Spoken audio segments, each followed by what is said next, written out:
When you look at the history of the Kalamazoo Public Library, 1872 is a pivotal year when they talk about that opening up to the public. But the nucleus of the library began much earlier.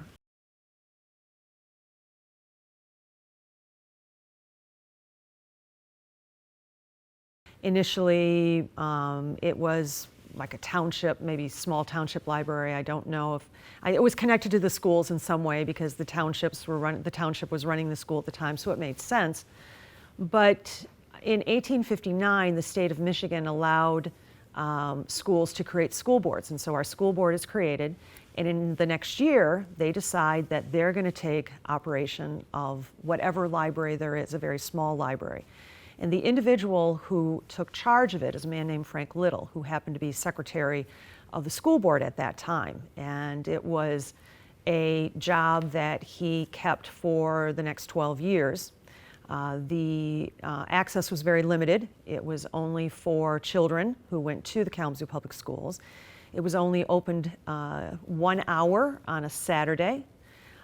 Initially, it was found in the upper floors of a building in the downtown area. There were very strict rules as far as access, how many books you could check out. I think it was only one. So that's the way it existed for those early years. It eventually moved to Corporation Hall, which could be likened to the Village Hall that held a lot of offices and the fire department. And it joined a couple other libraries that were there, the Ladies Library Association and the Young Men's Library Association, which were both private, were in the building.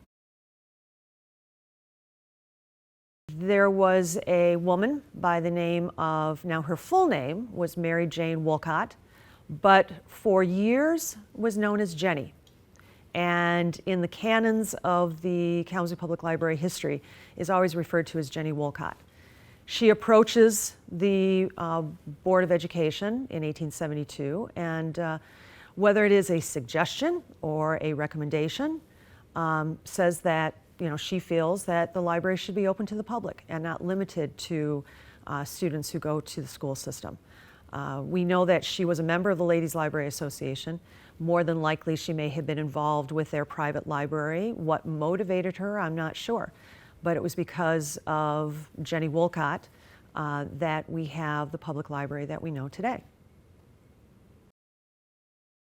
So all of a sudden, when it is announced by the Board of Education that the Van Duzens are going to be giving a gift for the construction of a new library, I'm sure that there were a lot of people who wondered, number one, who they were, although I'm sure that most people knew who they were, but where did this all come from? What their motivations, specific motivations that drove them to this, I'm not sure. But I do know that I read a quotation in a newspaper from the time period where Dr. Van Duzen said, the thought of children going back into Corporation Hall and having to find their way into the building and go by the jail, for whatever reason it is, may not have been the major motivating factor, but maybe was at least one of the motivating factors to let them, allow them, give them the opportunity to give money for a new building. Now, the initial gift was $50,000, which right now we don't think, oh, that's all that much money. But it wasn't just $50,000 because they also chose the site for the library on the corner of West South Street and South Rose, paid for that. Also have read that he and his wife were involved in funding some of the decorations in the building, whether it was the stained glass, whether it was any of the furniture. What it was specifically, I'm not sure. And if one did a deep dive into more of the newspapers or any of the records that the public library has, maybe it would get specific.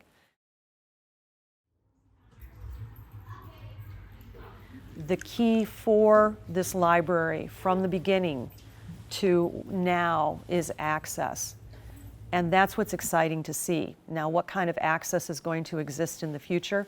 Who knows? But they are just going to be continuing the tradition that started when this institution began, even before it was open to the public, but especially in 1872 when everybody had access.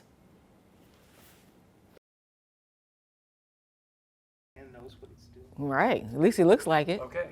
As long as you look like it, that's the most important thing. Do you want me to say my name and stuff, or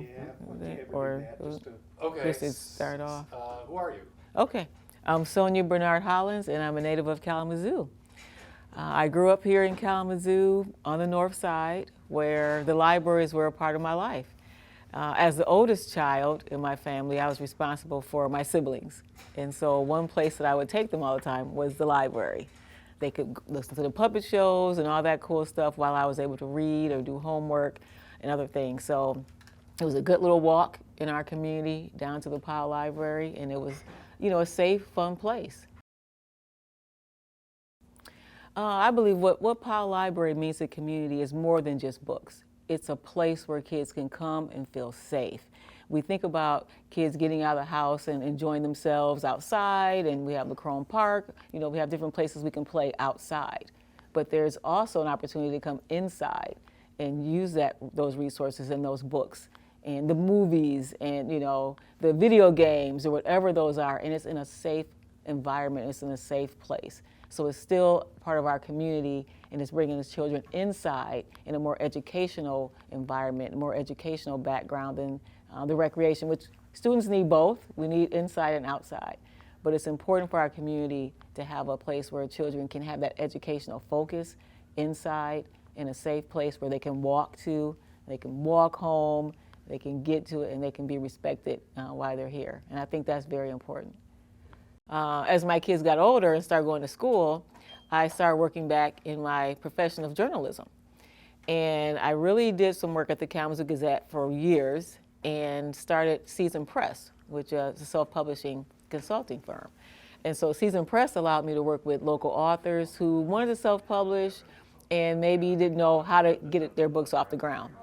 And so my husband and I started helping all these self-published authors, and the library was a place that they would come and do their book signings and have events. So it was a great way to connect not only, my love and passion as an author to help other authors, but to have a place in the community where people can come and learn more about their books and attend book signings. In addition, I would do self-publishing workshops at the library that also brought me new clients at the same time. So, the library has been an opportunity for me not to only just grow as a kid, bring my own children, be here as a professional, but also give back to the community. Without the library, I don't know if my path to writing and journalism would have been as easy or as accessible, or if I would have had that support without that. If there was no Powell Library in my community, where would I be? I don't know. Libraries at school, you're only there during school time. Right. But, this is the weekend, this is the evening where you have the opportunity to come into your library. So where would our community be if there was no Powell Library, if there was no opportunity for kids to have that additional time, right, to spend in the library? It's very important. So. To be inspired.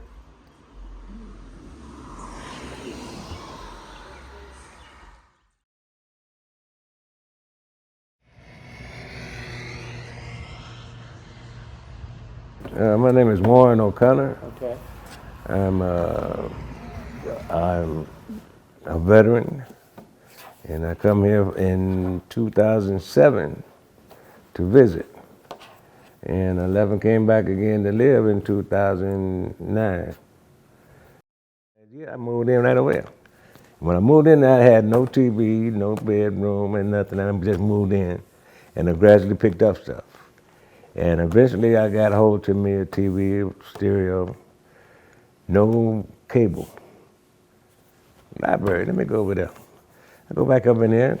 Steve got a selection of all the movies, everything I need to watch. I got a DVD player. Man, he got to finding me things. He was a big help. Him and 3 other staff members here that when I first came through, I've never seen him have an argument with anybody. Never nobody gave him no problem, and everybody was glad to see him when they came in the door, Yeah. And it's friendly like that. And it's been that way since I've been coming here. And over a period of time, I had to get copies made. I had to do some research when I went to school, and I was able to come over here and use the computers. And What I didn't know about the computers, somebody showed me up in here. And I mean, it's been a big help to me. And not only me, the other older people in the building that lived over there, a lot of them would wander over here, you know, had nothing to do. Man, I'm going to the library. Y'all can go over here and find something to read, something to look at. They started coming up in here sitting. Meet 3 or 4 of them come up here and meet, maybe grab a few papers or books and be sitting right up here messing around. Big help. Sometime when that was really helpful. Well, the first thing me and Steve did, I was trying to get a cell phone from the government. And in order to get the government cell phone, you had to go online to get it. Me not being computer literate, I don't know how to get online. So I come in here, Steve, couldn't you help me get this here together? It was about 3 or 4 people in there doing things. Give me a minute and I got you one. Okay, I sit it, I waited. And when he come to me, he had some type of form, I guess from helping somebody else get that same government phone. And he brought the form there. So you saying this? I said, no, I just got the advertisement in here and they told me I to get on the computer and put my EBT card through, and they just showed me how to get me a phone. Man, he ran me through it in no time. He was typing in stuff for me, making sure I got it right, showed me what I should have been doing. Is this all correct? I said, that's it. Shot it in there. 2 weeks later, I had my phone. You know, and from then on, I couldn't go a day without checking. The days he was off, I was kind of saying, oh, hey, well, tell him I can't do. You know, he was my guy. He was my guy. You know, yeah. And I've seen him helping so many people though, not just me, other people. Every time I've been there, I've never seen nobody getting turned away with an attitude, turned away without having what they came in here to do, either getting done right then or to be done later on. You know, I've never seen anybody come in there, leave mad that they couldn't get it done, you know? Good place. I like this place. Where did all of that Yeah. come from? Well, at the time that Flora B. Roberts, the library director who comes in 1918, she, within a few years, recognized the need for a new building. Storage of incoming materials and existing collections was problematic. So we're talking 30 years before Right. it actually happened. In 1929, there was a report that the library issued saying that the library space problem was going to only get worse and that having a new building was encouraged. But unfortunately, a few years later, you have the Great Depression starts, you have financial cuts to the school system, then World War II on top of the Depression, and the voters were really not particularly interested in financing a new library building. In fact, in 1949, there was a school millage that was voted down. So it was not until the early 1950s when the library, I think, decided to kind of go back to the drawing board and re-envision what a new building could look like. Okay. So in 1954, Winifred Wallace donates $25,000 to the library. And I think that particular event, once again, got the school board and William Chait, who was the director, thinking about going back to the voters and asking for a new building. But it wasn't until October 3rd, 1955, when the voters did approve. And that was after quite a bit of consultation with how to approach asking the voters for a new building. And I think the voters by 1955 were much more eager to address the really dilapidated building. But the idea was to build a new library where the top floor would be the museum collection. And I think that was also very appealing to the voters as well. So October 3rd rolls around and the library request is approved. And the building ends up costing about $1.2 million. It was designed by a local architectural firm called King Scott and Associates. Thoughts or ideas of how that was received? I mean, was it It a really big deal, or was it kind of not a big deal? I think it was very popular. This building was architecturally part of the new modernist style. It had lots of open space, a lot of areas for patrons to use the library for reading purposes. There was a lot of open furniture available, plenty of space for the museum on the second floor, and for office space for staff. And Dr. Mark Crum is hired 1956, a year after they get the new, or at least the voters voted for the new library. And he comes in, and he was a very popular director. In 1957, he hires the first African-American librarian in the library system, who was the teen librarian, and her name was Mary May Spradling. Well, since the building of the second library here in 1959, the library has had a tremendous amount of support from taxpayers.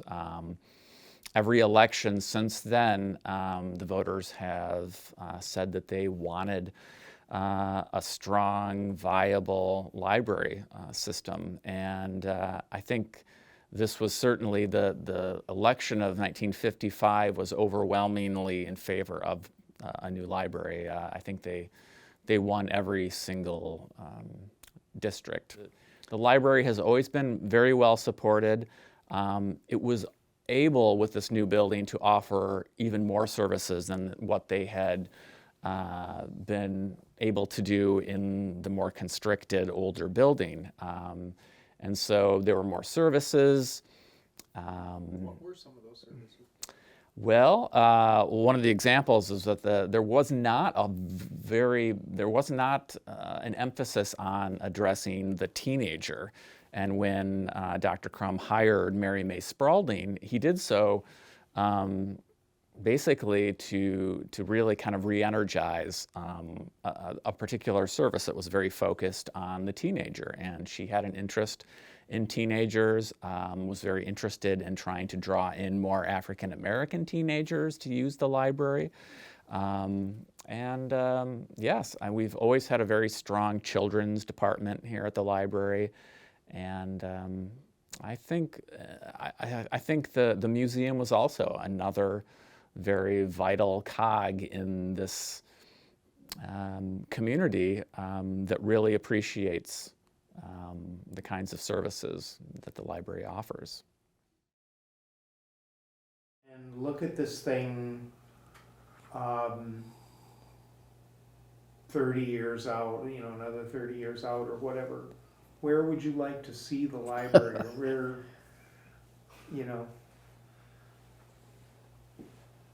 any ideas?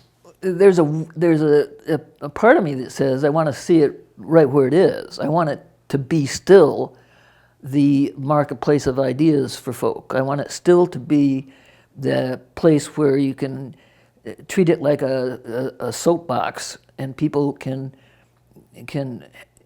have their voices heard. I think we'll probably see a lot more of original voices being available to be heard, recorded.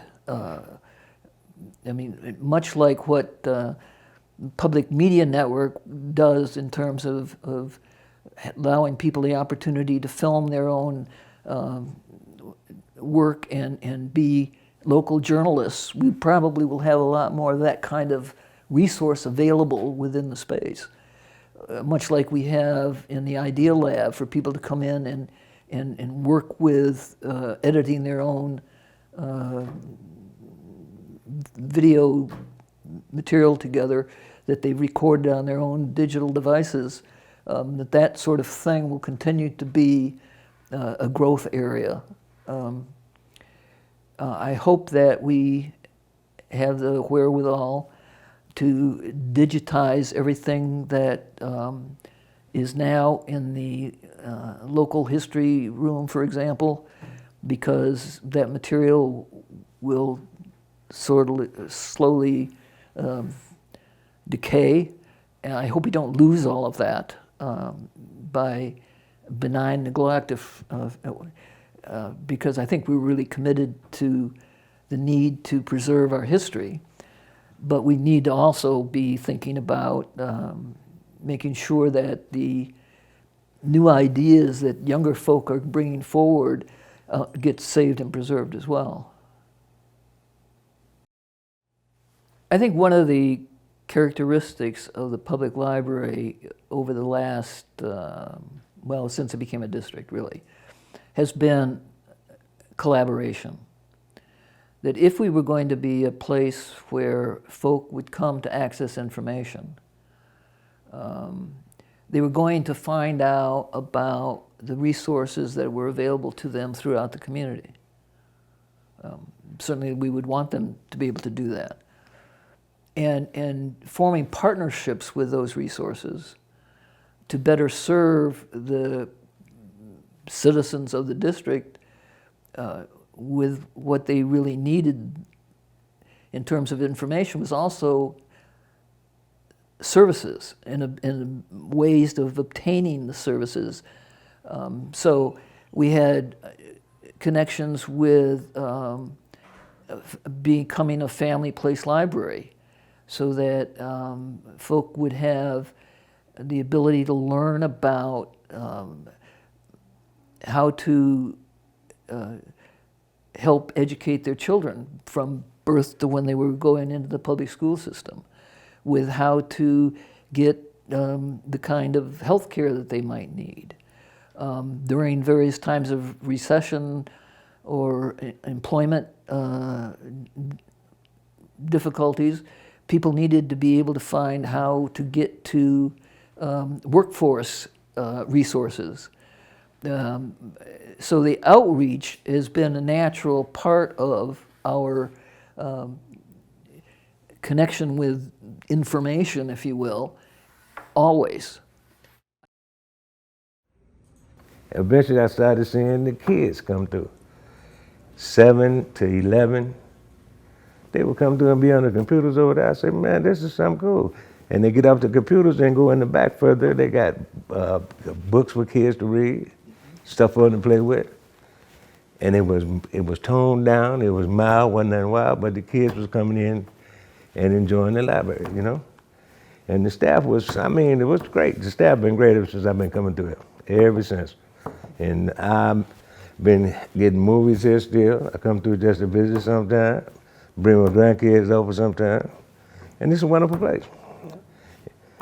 I mean, if you look around, you can see books, music, computers, and people. They all go together. I mean, it's very nice. It's a very nice thing, you know.